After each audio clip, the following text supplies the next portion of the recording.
Some people say, I want to make it to the NBA. And I was like, I have to. When I was in high school, we were playing in a tournament in Dallas, and none of us was getting recruited. The game started, and like nobody was there. I kind of started off the game slow. I was like, man, ain't nobody come to the game. And then I just see this short white dude walk in and like sit down under the basket at the opposite end. And he was the only coach there. And I just started killing. Like, I started making every shot. Like, we ended up beating him real easy. It was Coach Ray. It was my coach from Weber State. He was the only coach there, and then right after the game, they offered me a scholarship.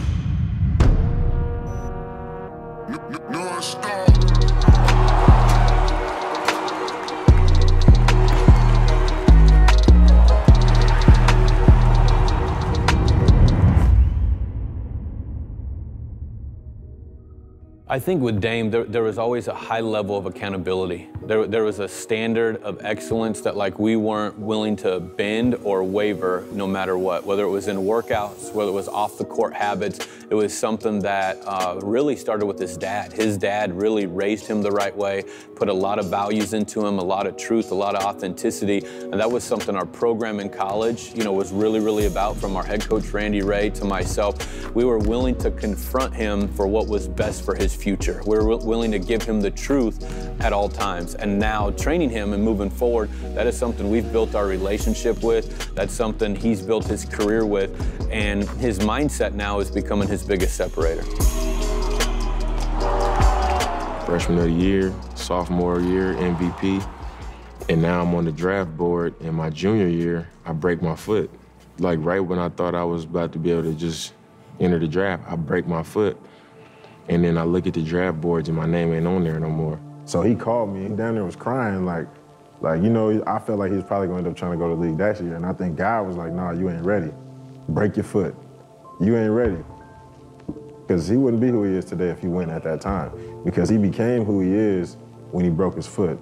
Not being able to play, having to sit there and watch, and having to go through having surgeries in another state away from his family when you're so close-knit to your family. He was really like depressed at the time.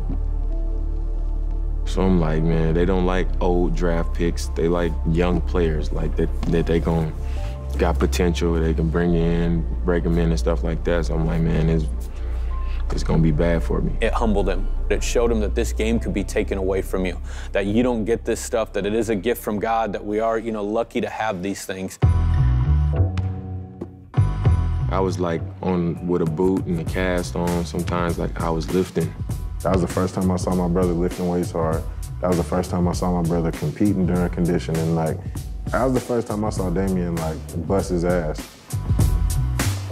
I was at the gym in the chair shooting on a gun, like ball handling in the chair. Just like pounding to my right arm burn, pound to the left, crossovers in front, like dribbling behind the chair like this, shooting free throws over the gun from a chair. Like I used to shoot really flat, but sitting down, I had to learn how to shoot the ball up and like shoot it higher. And that gave my shot a better chance to go in, just better arc. So it really helped. And it was just like every day I did it to keep myself busy and know that I was doing the work.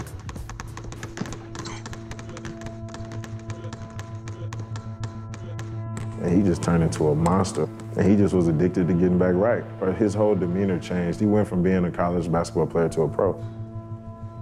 He spent so much time in the weight room, and he spent so much time doing little things that he was possible to do while he still had a boot, like dribbling and sitting in a chair. He would dribble until his arms were on fire. He would literally be in a boot. He'd have a boot on one leg, and he could stand stationary and swing dribble the ball and work on his passing. So those 4, 5, 6 months, he actually used that time to get better at things he normally wouldn't have time to get better at. Spending the time in the weight room, spending the time on pick and roll passing and his ball handling. And that was 6 months of work that was just like added to his game and added to himself that ended up separating him in the long run. And that's why, he probably became one of the better pick and roll players as a rookie in the NBA, and why he was one of the more stronger, more physically ready guards in the NBA as a rookie. I ended up coming back the next year off the broke foot and led the country in scoring. Moved up the boards, had a big year, had a big pre-draft, combine and all that, pre-draft workouts, and I was 6th pick of the draft.